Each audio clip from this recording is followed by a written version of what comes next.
friends, and welcome back to my channel. So today I'm going to be doing this makeup look for you. I have a friend of mine that is getting married in September, and unfortunately I already have another wedding booked that day, so I'm not able to do her makeup. So I told her I would do a little trial for her, and she sent me some pictures on what she was looking for. She wanted a gold eye and a wine lip, so this is where we landed. If you guys like this video, please give it a thumbs up. Also make sure to subscribe down below. Shelby and Alyssa, I hope you're able to get some tips out of this. If you guys have any more questions, please let me know. I would love to answer them. I think I'll stop blabbering. This is gonna be a long one. I hope you guys enjoy it, and let's get started. So I always start with my eyes first. This will help with fallout mainly. And fallout is pretty much if you place any eyeshadow on your eye and it doesn't stick to your eye, it will fall down onto your under eye. And if you're dealing with darker shadows, you want to avoid that at all costs. So I always start with the eyes first. And for a primer, I really enjoy the MAC Pro Longwear paint pots. I have a couple of these in a couple different shades, just depending on what your skin tone is. This one is in the shade Soft Ochre. When I'm more self-tanned, like I slightly am right now, I will go for Soft Ochre, and then if I'm a little bit more on the fair side, I will go for Painterly. Okay, I have you slightly zoomed in now. So what I do is I place this all over the lid. I just do a light layer of it. You do not need a lot. Less is definitely more with this product. I really like it because it's really good at concealing any veining that you would have on your lids, which you obviously don't want to poke through your eyeshadow. So I just do a light layer on both of my eyes. You can also use concealer, but in my opinion this works a little bit better because it kind of gives you a completely blank canvas and you don't have too many problems with creasing, or at least I haven't had too many problems with creasing. So I place that all the way up to my brow, and then I will take it towards the eyelashes as well, and then in the inner quarter, because we do typically get a little bit dark in that area. So I do typically set this just because I'm a freak about things creasing. I would rather them not crease if I have the option. So I just take a little bit of translucent powder on a fluffy brush, and I just lightly dust that all over the eyelid. This way you won't have a ton of skipping with your eyeshadow. It should blend all together really easily. Okay, so once the eyes are nice and primed, I will move on to eyeshadow. So I have a couple different palettes. I have a palette that I created myself, and then I have an actual palette that you can purchase. So I will first show you the palette that I created. This is the one that I have right here. Majority of these shadows are ColourPop, Makeup Geek, or Anastasia Beverly Hills. So the main ones that are used are down on this row right here. These I believe are all ColourPop. I will leave the names down below for you to pick them up. And then the palette that I use a couple shadows out of is the Desi and Katie FRENDCATION palette from Dose of Colors, and I pretty much only use it for this shade right here and this shade right here. I'm sure ColourPop has shadows that are very similar to this, so you don't have to purchase the whole palette. I would recommend just getting the single shadows because sometimes they are easier to use, or just finding shadows that are similar to these tones. So for starters, I will be using this shade right here. It's around your skin tone, but it's slightly darker. And then I will take that on a fluffy brush. Okay, so you want to take a decent amount of that and then tap off the excess. And then for me, it's easiest to find where my crease is by looking down into a mirror. It's kind of where the socket is of your eye. And then you just want to place that in the crease. I do windshield wiper motions for the most part. And then I will start to do circular motions. And this is just slightly going to give you a little bit of color.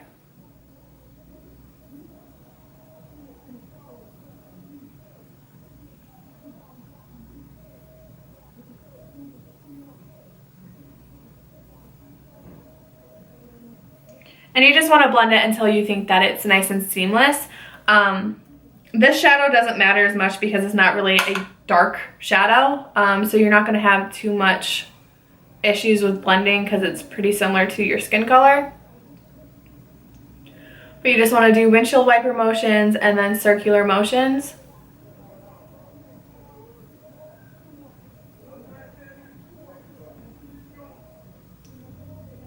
So once you are happy with how that is looking, you want to move on to a slightly darker shade, and then I go for a slightly smaller brush. So all of the brushes that I am using so far from Morphe, which you can find at Ulta, they are pretty inexpensive, and like I said, I will link everything down below. Okay, and then next up I'm going to use this shade right here, which is just a step down from the previous shade that we just used. And this color you're going to want to focus mainly on the outer V of your eye, which what I mean by that is if you just envision a V right here coming off of like your eyelashes in that direction, that's going to be your outer V right here. And what I do is I typically place it on there like that, and then I'll wiggle my brush around, because this one you kind of want to keep closer to your lash line.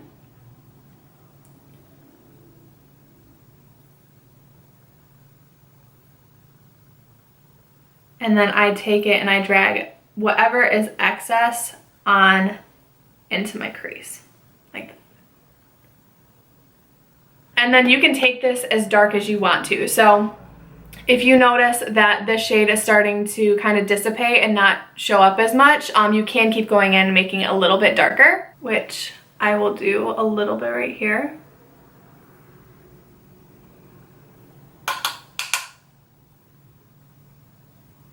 And then same thing, drag whatever is extra into the crease. So it's just supposed to look like a little bit of a gradient. And then do the same thing to the other eye. And then I will go back to that brush that we used beforehand with no extra product on there and just kind of slightly blend them together. That was pulling really warm. So these are the correct colors that we're working with. I don't know why that was so incredibly warm. So once you have the two crease colors, I will again just take a slightly darker shade, and this is where you're able to kind of play with the dramatics of how dark you're wanting to go with your eye makeup. So what I always say is less is more. You can always add, you can't always take away. So whenever you're doing somebody's makeup, you always want to steer on the natural side before going super dramatic, because you can't do much. You can always add on color and add on the darker shades, but you can't take them away. So I will take this shade from the Dose of Colors palette, and then you just kind of place it a little bit closer to the lash line. And then I will go in with the first brush that we used and just kind of blend everything together again.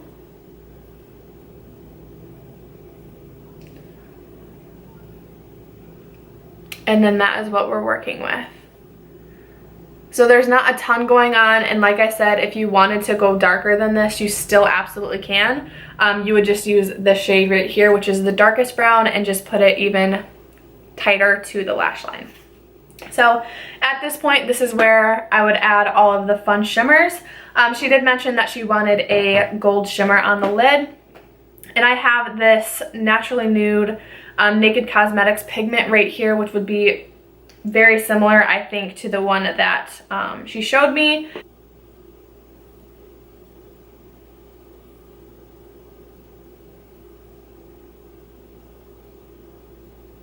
And then I always go slightly past where my crease is, because I do have slightly hooded eyes. So I go a little bit higher up so you can still see the color when I open my eyes.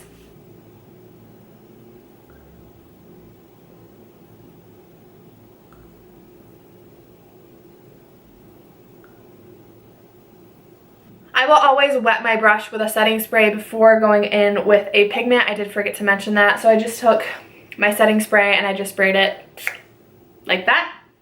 And then you dip it into the pigment and apply it to the eye.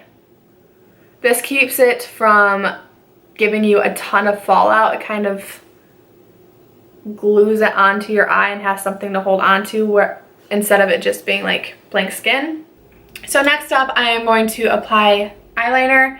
This is the Maybelline Eye Studio Blackest Black Gel Eyeliner. I really like this one a lot. It's better than any of my more expensive ones, so I definitely would recommend that. So I just do a really thin layer along my lashes.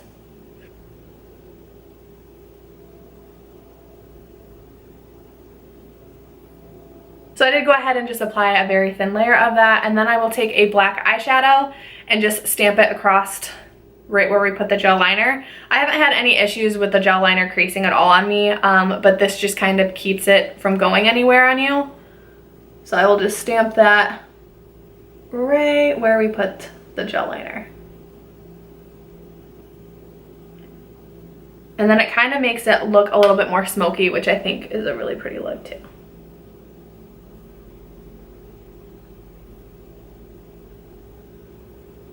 Okay, so as far as lashes, I would recommend doing them. I think that they look really beautiful in photography.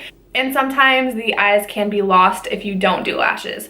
So some of my favorites are the lash number 11s. These ones are a little bit more on the dramatic side, but I think that they are absolutely beautiful.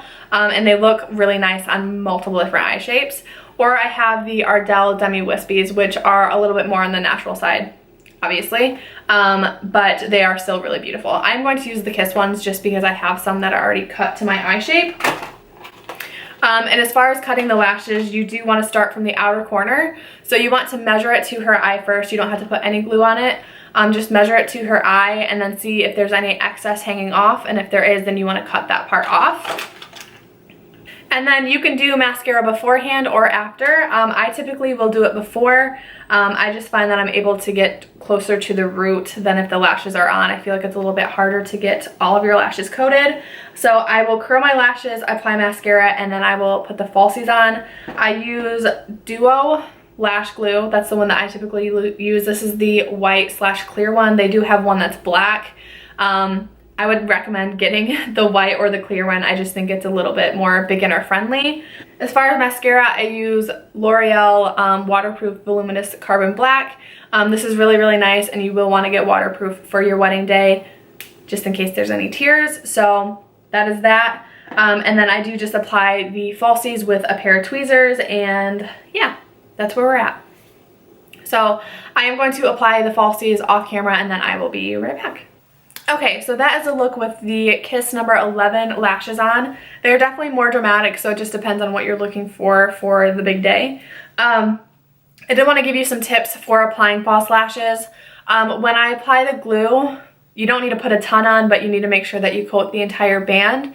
And then you also want to give it a second to dry before you apply it onto the actual eyelash area, just because it can slip around a little bit if the glue is too wet. I'm going to move on to the skin. So as far as skin products, depending on what you're looking for, I have the No Poreblem primer, which is really good to apply into the T-zone. It's not going to keep you matte, but it will fill in your pores, which will make your skin look smoother. I also have the MAC Strobe Cream, which is really nice if you're trying to give yourself a little bit more of a glow.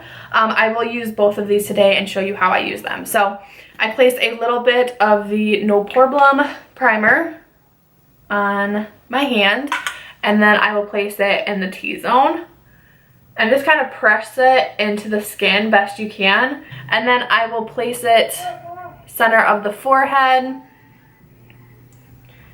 and then also my chin. And then as far as the MAC Strobe Cream, I place this on the cheekbones mainly.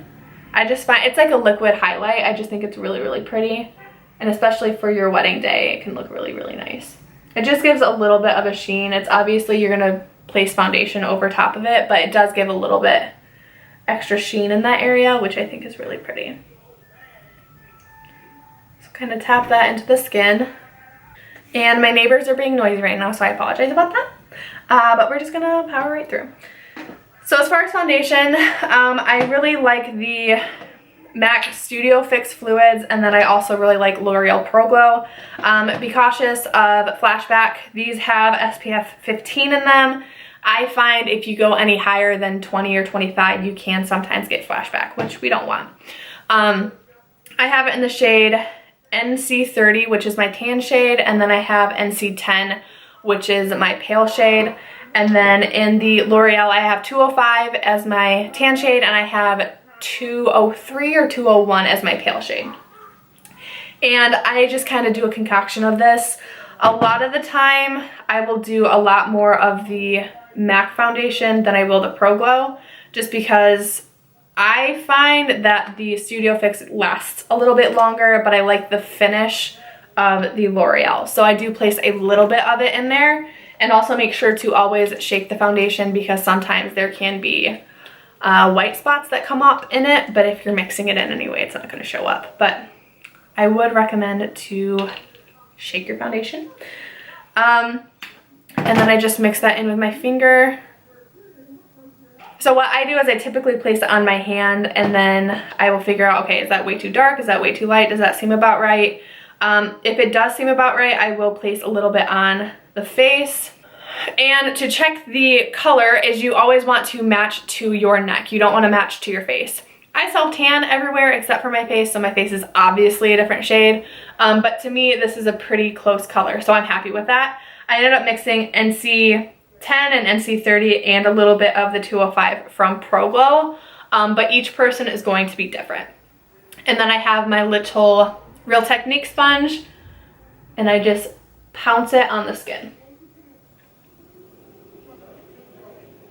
I always take it down my neck like that so it blends seamlessly. There's nothing that drives me more crazy than when there's like a distinct line on somebody. Just help yourself out and just make sure to drag it down. I will also drag it back to where my ear is, like that, and then just pounce the foundation in. And then see how you're doing color-wise. To me, that was a pretty decent match. I think I could have gone slightly lighter, but at the end of the day, as long as you're somewhat in the ballpark, you should be fine. And then I do go over my lips as well. I've actually found that taking the foundation over your lips can sometimes have the lip color last longer, which is always a plus.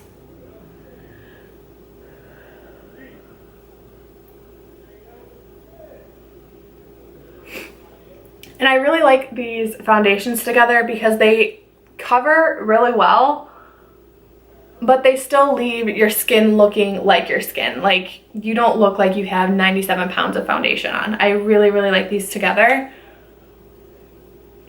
And you can still see like my freckles and everything too, which I like.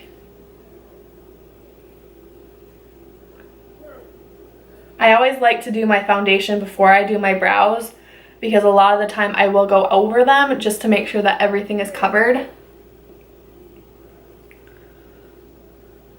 But again, it's just personal preference on whatever you like to do. And then I still have some left over, so this is the part, I feel like most of my face is completely covered. This is where I will place more on areas that I'm like, okay, this can use a little bit more coverage. So this is going to be, again, very personal preference.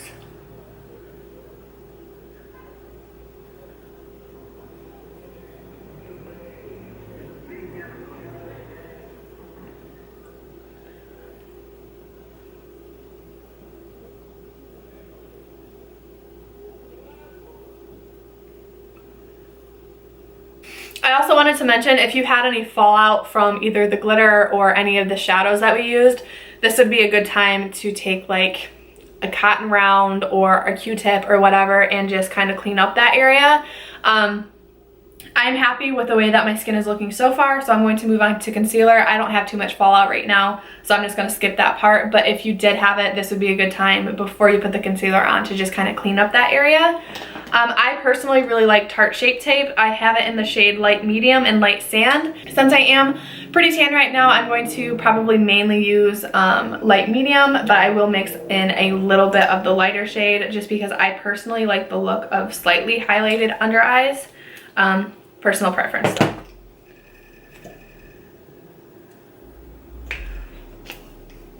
So that's about how much that I have of the lighter shade, and then that one is the light medium shade. And then I do just kind of mix them together on my hand. This is the shape that I typically go for. I want to kind of brighten up this entire section right there. Obviously, if you're a makeup artist, you should probably not use your fingers like that. So obviously when I'm working on clients, I will use an actual brush to do this part, but since it's on me, I used my finger. And then you just want to blend out all of this area. When I am working on clients, I will have them look up during this part, just so I'm able to get everywhere that I need to and brighten all that area up.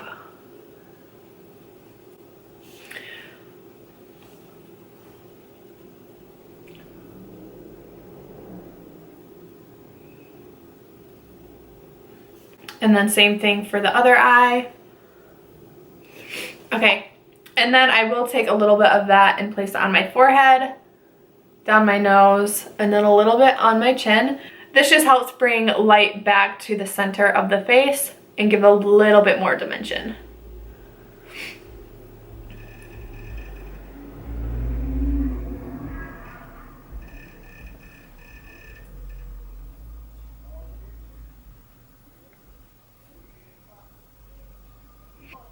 Next up, I would set everything.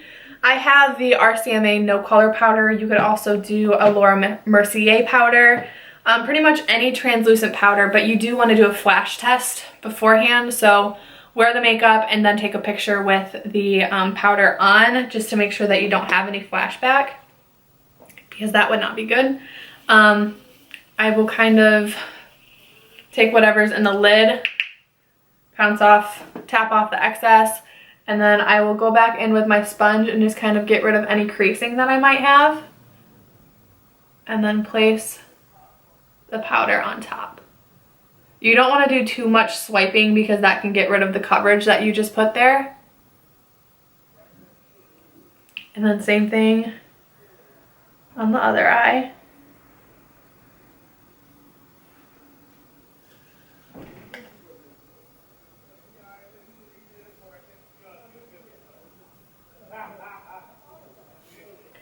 And then at this point, I would take a light dusting of that powder and place it all over the face.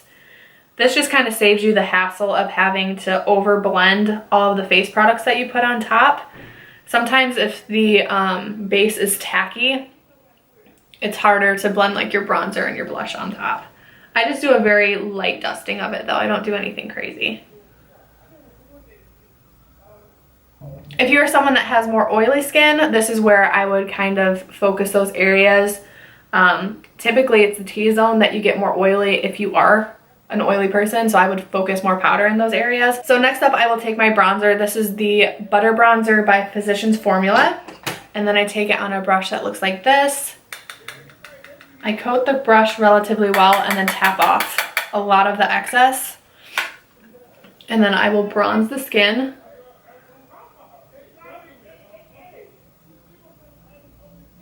And like I said earlier, less is more. So if you're someone that is really fair, you will want to stick on a lighter hand. You don't want to put on as much powder on your brush as I just did on here.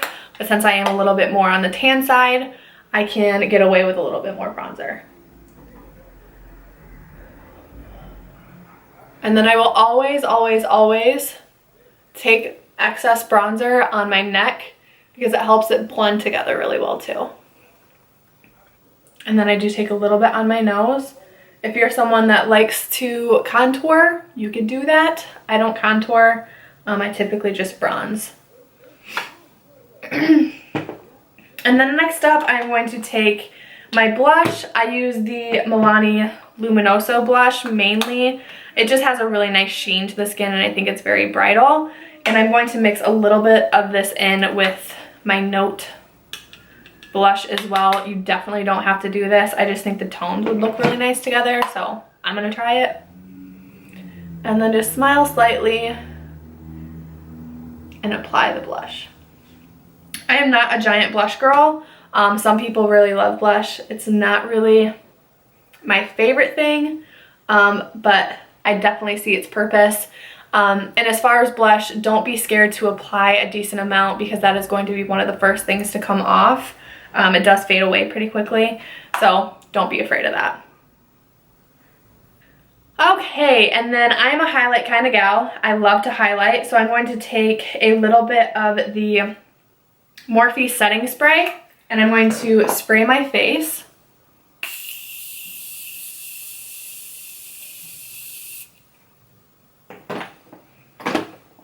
You can find that at Ulta. It's around $16, I think.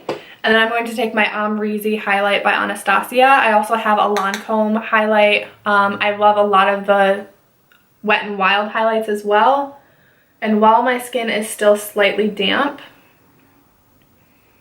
I'm going to highlight. So you kind of do it in a C formation. I'll take it underneath my brow bone. I sounded Canadian. And then bring it slightly onto the apples of my cheeks. I don't take it all the way in like some people do. I stop about right where the corner of my eye is at. And same thing over on this side.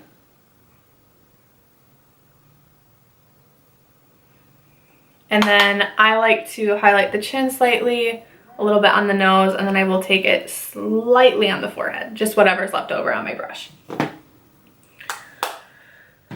Okay, and then at this point I would hop back to the eyes and I would work the lower lash line. So what I do is pretty much the same thing that I did on top, I will do on the bottom. You're going to want to take a slimmer brush like this and work the lower lash line using the same browns that we already used and just smudge it underneath. This doesn't have to be perfect at all. Just get a little bit of drama under there so it doesn't seem like so much is happening on top and nothing on the bottom.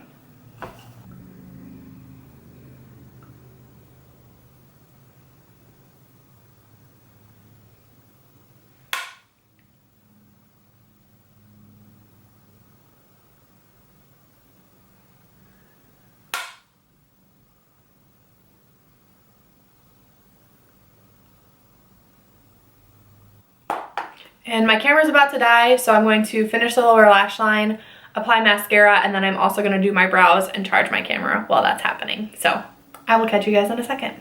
Okay, so I just did a little bit of lower lash mascara. I did the eyeshadow on the lower lashes, and then I did do my brows. As far as the brows, I use the Benefit Gimme Brow. My shade is 3.5 if you guys care to know. And then I also have the brow setter as well. Whatever you use on your brows is completely fine. Stick to what you know. That's my best thing. People are very particular about their brows, so just do your brows the way that you like them. So she mentioned that she wanted more of a wine color, and I have the Maybelline Divine Wine. It's a matte color that I am going to apply today.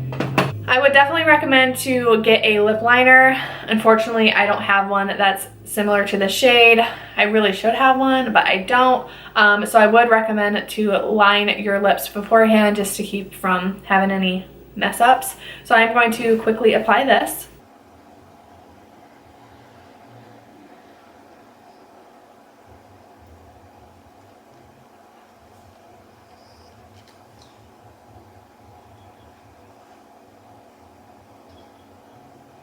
So this is the Divine Wine shade on me.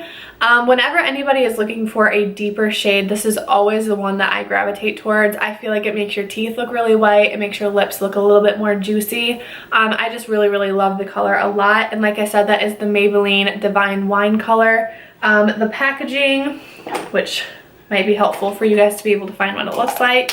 It looks like this. It is their matte shades, and it is relatively cheap because it is Maybelline. So love this color. I think it's so beautiful. The absolute last step that I take is I take Urban Decay All Nighter Setting Spray and I spray the crap out of my bride's face, okay? This is like hairspray for your face. It's going to keep your makeup on all day. So what I always do is right before I spray this, if there's any little touches that I want to do, if I want to add more bronzer, more blush, more highlight, anything that I need to do on the face, I will do that first and then spray this. Once this is on, I would leave the face alone and just let it do its thing. I'm pretty happy with the way that this looks, so I'm going to go ahead and spray it.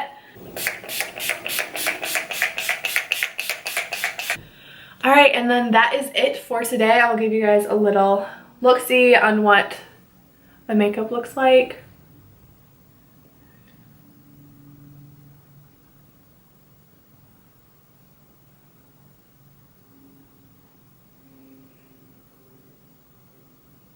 Alright guys, that is it for today's video. Please give it a thumbs up if you did enjoy it. Also leave a comment down below on any more makeup looks that you want to see me do. I will have all of the products linked below, as well as all of my social media, so if you guys want to follow me, that would be lovely. Thank you so much for watching. I love you all so much, and I'll see you guys in my next video. Bye!